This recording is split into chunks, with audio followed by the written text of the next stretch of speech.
로마서 9장 25절에서 33절까지의 말씀을 제가 봉독하겠습니다. 호세아의 글에도 이르기를 내가 내 백성 아닌 자를 내 백성이라 사랑하지 아니한 자를 사랑한 자라 부르리라. 너희는 내 백성이 아니라 한 그곳에서 그들이 살아계신 하나님의 아들이라 일컬음을 받으리라 함과 같으니라.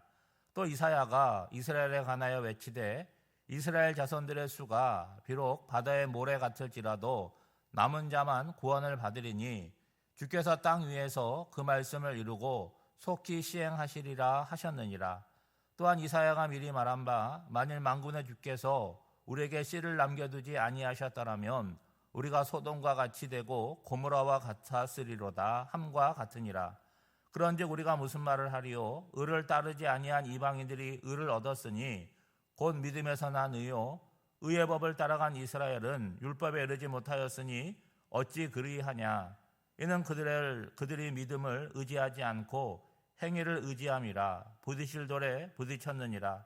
기록된 바 보라 내가 걸림돌과 거치는 바위를 시온에 두느니 그를 믿는 자는 부끄러움을 당하지 아니하리라 함과 같으니라. 아멘. 지금 바울은 선택 교리에 대해서 말하고 있는데 유대인들이 생각하는 선택 교리는 간단한 거 아닙니까? 유대인은 선민이에요. 하나님이 선택한 백성입니다. 구원을 받고 복을 받아요. 이방인들은 하나님이 선택한 백성이 아니니까 그들에 대한 하나님의 관심은 없다라고 하였어요.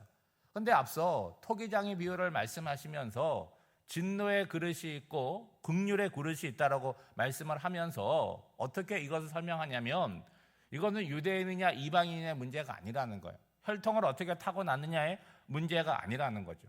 그러니까 하나님께서 선택하신 부르신 백성이 있는데 다시 말하면 그들은 선택으로 끝나는 것이 아니라 예수를 믿는 사람이냐라는 이야기를 하는 거죠. 그가 이방인이라도 상관이 없고 유대인이라도 상관이 없는데 중요한 건 뭐냐? 예수를 믿느냐 하는 것이죠. 이 말씀에 따르면 이스라엘의 범위가 하나님의 백성의 범위가 어떻게 형성이 되냐면 유대인이라고 다 하나님의 백성이 되는 것이 아니라 예수를 믿는 자로 축소가 되는 거잖아요. 그리고 이방인은 전혀 그 범주에 들어가지 못했지만 예수를 믿는 이방인들이 그 범주에 들어감으로 확대가 된 거죠. 이거를 이제 구약에 나오는 호세아 선지자, 이사야 선지자의 말씀으로 설명을 하고 있는 거죠. 먼저 25절과 26절을 보면 호세아 선지자의 말씀을 인용해서 이방인도 긍휼의 그릇으로 불렀다는 증거로 제시하고 있습니다. 여러분, 호세아 선지자는 좀 독특한 사람 아닙니까? 하나님께서 호세아 선지자의 명령을 해서 음란한 여자인 고멜과 결혼을 하라고 그렇게 명령을 하십니다. 여러분, 고멜이 비록 음란한 여인이었지만 은혜로 하나님의 백성된 사람의 이제 아내가 되었으니까 어떻게 해야 됩니까? 과거의 습관을 버리고 선지자의 아내답게 살아가야 되는데 자기 버릇 못 버리고 다시 음란한 자리로 뛰쳐나가게 되는 거예요. 그러면 그 다음 조치는 뭐겠습니까? 버려야 되는 거 아니겠어요? 근데 호세아 선지자에게 말씀하기를 가서 다시 찾아오라는 거예요. 그리고 다시 사랑해 주라는 거죠. 와서 고멜이 자식을 낳습니다. 근데 그 자식의 이름이 뭐냐? 로암미예요. 암미라고 하는 것은 내 백성이고 로라고 하는 것은 부정어입니다. 그러니까 내 백성이 아니라는 거죠. 그런 상황에서 하나님께서 호세아에게 주시는 말씀이 오늘 본문에 인용이 되어 있잖아요. 25절을 보시면 내 백성 아닌 자를 내 백성이라 사랑하지 아니한 자를 사랑한 자라 부르리라. 본래는 로암미인데 내 백성이 아닌데 어떻게 하신다는 거예요? 암미로 부른다는 거예요. 내 백성이라고 부르신다는 거죠. 26절에도 보면 너희는 내 백성이 아니라 한 그곳에서 그들이 살아계신 하나님의 아들이라 일컬음을 받으리라. 뛰쳐나갔으면 그만인데 그것이 아니라 다시 찾으시고 부르셔서 하나님의 백성, 자녀됨을 회복시키는 하나님의 은혜를 이야기하는 거죠. 그런 하나님께서 이제 유대인들이 볼 때는 이방인들을 함부로 여기고 더럽게 여기는데 아니라는 거예요. 이방인들을 내 백성으로 부르신다는 거예요. 그 증거가 뭡니까? 호세아 선지자의 말씀에도 있지만 오늘 원래 우리는 혈통적으로 이방인이잖아요. 우리가 예수를 믿는 것이 그 증거가 되겠죠. 이어지는 27절에서 29절의 말씀은 이제 유대인 그리스도인을 대한 말씀을 하는데 그들을 긍휼의 그릇으로 부르셨다는 것을 이사야 선지자를 통해서 제시하는 거예요. 이거를 일명 남은 자 사상 이렇게 부르게 됩니다. 여러분 27절 말씀해 보면 이스라엘 자손들의 수가 비록 바다의 모래 같을지라도, 이거 아브라함과 그 족장들에게 준 축복 아니에요? 바다의 모래같이 많다고 할지라도 그들 전부가 아니라는 거예요. 남은 자만 구원을 받을 것이다 라고 말씀하고 있어요. 여러분 29절도 보세요. 만일 만군의 주께서 우리에게 씨를 남겨두지 아니하셨더라면 우리가 소돔과 고모라와 같았으리로다. 본래는 유대인을 하나님이 선택했으니까 모든 선민이었어요. 그런데 이사야 선지자를 통해서 뭐라고 말씀하는 거예요? 모든 유대인이 아니라는 거예요. 그러면 어떻게 구별이 된다는 거예요? 오직 남은 자만 구원을 받는다는 거죠. 여러분 엘리야의 역사를 아시죠? 바알가사라 선지자 850명과 갈멜산에서 대결을 벌입니다. 엘리야는 홀로 남았어요. 그래서 850명을 다 죽이고 하나님만이 참신이고 살아계셨다라고 하는 것을 모든 백성들에게 보여줘요. 엘리야는 어떤 기대가 있었을까요? 이제 이 세상은 변하게 될 것이다. 아합과 이세벨의 악행은 끝날 것이다 라고 생각을 했는데 천만에요. 이세벨은 여전히 기대등등해서 엘리야를 죽이겠다고 선언을 하죠. 그때 엘리야가 낙심하지 않습니까? 나는 더 이상 할 수 있는 게 없다. 하나님께 죽기를 구해요. 그때 하나님께서 뭐라고 말씀하시냐면 이렇게 말씀하시죠. 이스라엘 안에 바알에게 무릎 꿇지 않은 자는 너 하나가 아니라는 거예요. 7,000명을 남겨두었다는 거예요. 엘리야는 하나님을 향해서 하나님 나밖에 없습니다. 나도 이제 할 것이 없습니다라고 하는데 하나님은 아니라고 하시고 더 많은 사람 7,000명을 내가 남겨두었다라고 하시는 거죠. 그래서 하나님께서는 이제 하나님을 믿는 사람이 아무도 없는 것 같은 우상만을 섬기는 그 시대 가운데 그 남은 자를 통해서 어떻게 하신다는 거예요? 다시 구원의 역사를 이어가신다는 거죠. 그러면 남은 7,000명은 공의가 있어서 남겨둔 것입니까? 그것이 아니라는 거예요. 하나님께서 절대적인 은혜로 그들을 남겨두신 거죠. 여러분 하나님께서 법만 따지시고 공의만을 주장하시면 우리 가운데 남아있을 자가 있겠습니까? 하나님은 공의도 중요하게 여기시지만 사랑과 긍휼의 자비의 하나님이시기 때문에 언제나 소수의 남은 자를 두신다는 거예요. 여러분 앞서서 6절부터 이어지는 내용을 보면 이게 구분을 하시잖아요. 이스마엘이 있고 이삭이 있지만 이삭을 선택하시잖아요. 에서가 있고 야곱이 있지만 둘 다가 아니라 야곱을 선택하세요. 그리고 많은 열방과 민족들이 있지만 이스라엘만을 선택하셨어요. 그리고 그것이 남은 자를 얘기하고 있고 더 나아가 모든 유대인들이 아니라 유대인 가운데서도 메시아이신 예수를 믿는 사람 그렇게만 구원을 허락하셨다라고 하는 거예요. 오늘도 마찬가지잖아요. 내가 예수를 믿는다는 건 중요한 거죠. 예수를 믿었으니 구원을 받는데 내가 믿음으로 말미암아 내 주변이 다 믿는 건 아니잖아요. 여러분 한 가족이라고 할지라도 한 일가 친척이라고 할지라도 믿는 사람이 있고 믿지 않는 사람이 존재하게 되는 거죠. 여러분 사도 바울이 어떤 고백을 합니까? 이방인들은 예수를 믿는 사람이 점점 늘어나는데 내 동족은 믿지 않는다. 그거에 대해서 심각한 고통과 괴로움을 겪었어요. 여러분 이게 진짜 예수 믿는 사람의 모습 아니겠습니까? 문제는 하나님의 구원이 이스라엘의 남은 자에게만 주어지는데 이스라엘의 다수는 어떻게 있는 거예요? 구원 바깥에 머물러 있다는 거예요. 이런 안타까운 일이 왜 일어나게 되었느냐 하는 것이 이제 30절 이하부터 10장에 이르기까지 나오게 되는 거죠. 여러분 30절 이하를 보면 유대인들은 의의 법을 따라갔다는 거예요. 의의 법을 따라갔다는 것은 하나님께 주시는 법을 중요하게 여겼다는 거예요. 또 율법을 중요하게 여겼다는 거예요. 당연한데 문제는 뭐냐? 율법에 이르지 못하게 되었다는 거죠. 이게 무슨 얘기냐면 율법을 따른다는 건 뭡니까? 구원이 어디에 있다는 거예요? 율법에 있다는 거죠. 쉽게 말하면 내가 율법을 지켰다는 그 행위를 통해서 하나님의 나를 기뻐하고 구원에 이른다라고 생각을 했는데 실패했다는 거예요. 왜냐하면 그 율법을 어느 누구도 완전하게 지킬 수 없다는 거죠.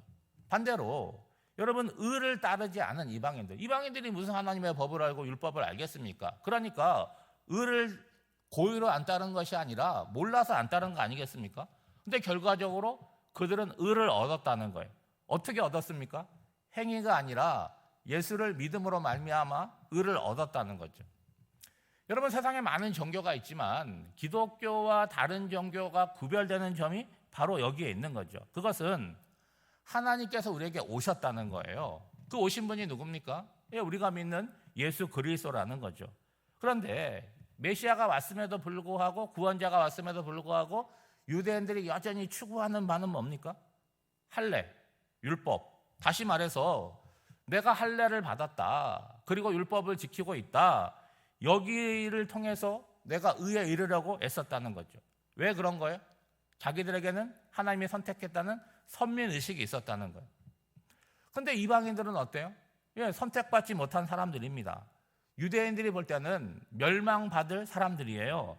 그러니까 너희들은 죄인이다라고 하는 말에 거부감이 없는 거예요. 우리 죄인 맞다, 인정을 하는 거죠. 그리고 어떻게 하는 거예요? 죄인의 문제를 어떻게 하는 거예요? 예수를 믿음으로 해결한다. 그거를 이방인들은 쉽게 받아들이는 거죠. 그러니까 예수님께서는 이 땅에 오셔서 구원의 능력이 되시는데, 어떤 이들에게는 예수님이 모퉁이 돌이 되지만 어떤 이들에게는 걸림돌이 되었다는 거죠. 여러분, 32절에 보면 부딪힐 돌에 부딪혔느니라. 여러분, 예수님이 오셨으니까 그분이 내 인생의 반석이 되어야 되는데, 유대인은 여전히 어떻게 하는 거예요? 예수를 믿지 않고 내 노력으로 내가 율법을 지킴으로 구원을 얻으려고 하니까 걸려서 넘어지게 되었다는 거예요. 여러분, 33절 말씀은 이사야의 말씀을 인용하잖아요. 보라, 내가 걸림돌과 거치는 바위를 시온에 두느니 그를 믿는 자는 부끄러움을 당하지 아니하리로다. 다시 말씀드리지만 예수 그리스도가 구원받는 자들에게 뭐가 되는 거예요? 반석이 되고 모퉁이 돌이 된다는 거예요. 그렇죠? 그런데 자신의 행위를 의지하는 자들에게는 뭐가 되는 거예요? 거치는 바위가 되고 걸림돌이 된다는 거예요. 여러분, 이 바울의 선택 교리를 정리하면 유대인이냐 이방인이냐 이 혈통이 중요한 것이 아니라는 거예요. 율법을 지켰느냐 지키지 못했느냐 이 행위의 문제가 아니라는 거죠. 이게 10장에 넘어가면 이제 어떻게 우리에게 말씀하고 있느냐, 여러분 많이 들어서 아시는 말씀이죠. 누구든지, 이 누구든지는 뭡니까? 이방인이냐 유대인이냐 이 구분이 없다는 거예요. 누구든지 주의 이름을 부르는 자는 구원을 얻으리라. 태어나다 보니까 내가 유대인이니까 구원이 되고 태어나 보니까 이방인이니까 구원이 없는 것이 아니라, 그것과 상관없이 주의 이름을 부르는 자, 그게 이방인이라도 구원을 받고 주의 이름을 부르지 않는 유대인이면 구원이 없다는 거죠. 특별히 로마서 10장 17절 말씀에 보면 믿음을 어떻게 표현하고 있습니까? 믿음은 들음에서 나며 들음은 그리스도의 말씀으로 말미암느니라. 이것이 하나님께서 우리에게 주신 구원의 원리라는 거죠. 예수 믿으면 뭐 한다? 너가 어떤 존재라고 할지라도 구원을 받는다. 예수 이름 외에는 구원을 얻을 만한 다른 이름을 우리에게 주신 적이 없다라는 것이 성경이 분명하게 말씀하는 거예요. 그래서 유명한 신학자가 이런 이야기를 했습니다. 그리스도가 베들레헴에 태어나셨고 십자가에 죽으신 사건을 아는 것으로 그치지 말고 오늘 우리의 마음속에 주님이 다시 태어나시고 내가 십자가에 죽는 사건이 없다면 예수님과 나는 아무런 상관이 없는 사람이 된다는 거죠. 이게 무슨 얘기입니까? 성경 지식을 아는 것으로 끝나는 것이 아니라는 거잖아요. 예수님께서 내 마음속에서 태어나시고 그리고 내가 날마다 십자가에 죽는 사건이 우리 삶에 있어야 됨을 얘기하는 거죠. 오늘 우리도 마찬가지입니다. 신앙생활을 오래 하다 보면 우리의 자랑이 뭐예요? 아, 나 새벽기도 하는 사람이야. 나는 태어나서 주일을 한 번도 어긴 적이 없는 사람이야. 그런 행위들을 이야기하게 되는 거죠. 여러분, 어제 믿었든지 태어날 때부터 믿었는지 중요한 것은 믿었다는 그 한 가지 사실밖에 없습니다. 오래 믿으면 더 많은 상급을 받고 그런 것이 아니라는 거예요. 오늘 내가 구원을 받았다. 그것이 자랑이 아니라 그 다음 단계로 나가야 되잖아요. 구원 받았는데 너는 삶의 자리에서 어떻게 살아가느냐, 그것을 생각하시면서 오늘도 우리가 받은 구원을 기뻐하고 감사하며 거기에 합당한 자로 거룩하고 성결하게 살아나가는 저와 여러분이 되시기를 주님의 이름으로 축복합니다. 기도하겠습니다. 좋으신 하나님, 내가 귀한 그릇이 아니라고 할지라도 주님이 필요하실 때 사용되어지는 깨끗한 그릇이 되기를 원합니다. 하나님께 따지고 변명하는 인생이 아니라 오늘 주어진 나의 현실에서 감사가 회복되고 주님의 뜻에 순종하게 하옵소서. 나를 향하여 오래 참으시는 주님의 인내를 깨닫고 우리의 삶을 고치고 바른 자리로 나아가는 지혜와 분별력을 주시옵소서. 세상 돌아가는 것을 보면 예수 믿는 것이 부끄러운 현실이지만 그런 세상 속에서 하나님이 찾으시는 그 사람이 되기를 소원하며 예배자로 생활 속의 선교사로 반듯하게 살아가게 하옵소서. 열방에서 사역하는 선교사님들과 저들의 사역에 기름을 부으사 하나님의 일하심이 나타나게 하옵소서. 병생에 있는 환우들을 위하여 기도합니다. 저들 가운데 위로와 치유의 성령님께서 친히 임재하사 사랑으로 돌보아 주시고 가족들에게도 지치지 않도록 새 힘과 소망을 주시옵소서. 오늘도 하나님께서 우리에게 새로운 한 날과 새로운 기회를 주셨습니다. 지난날과 같이 살지 않게 해주시고 말씀을 들은 자로서 기도한 자로서 하나님 보시기에 선하고 아름답게 살아나가는 복된 한 날이 되기를 간절히 바라오며 이 모든 간구를 예수님의 이름으로 기도하옵나이다. 아멘.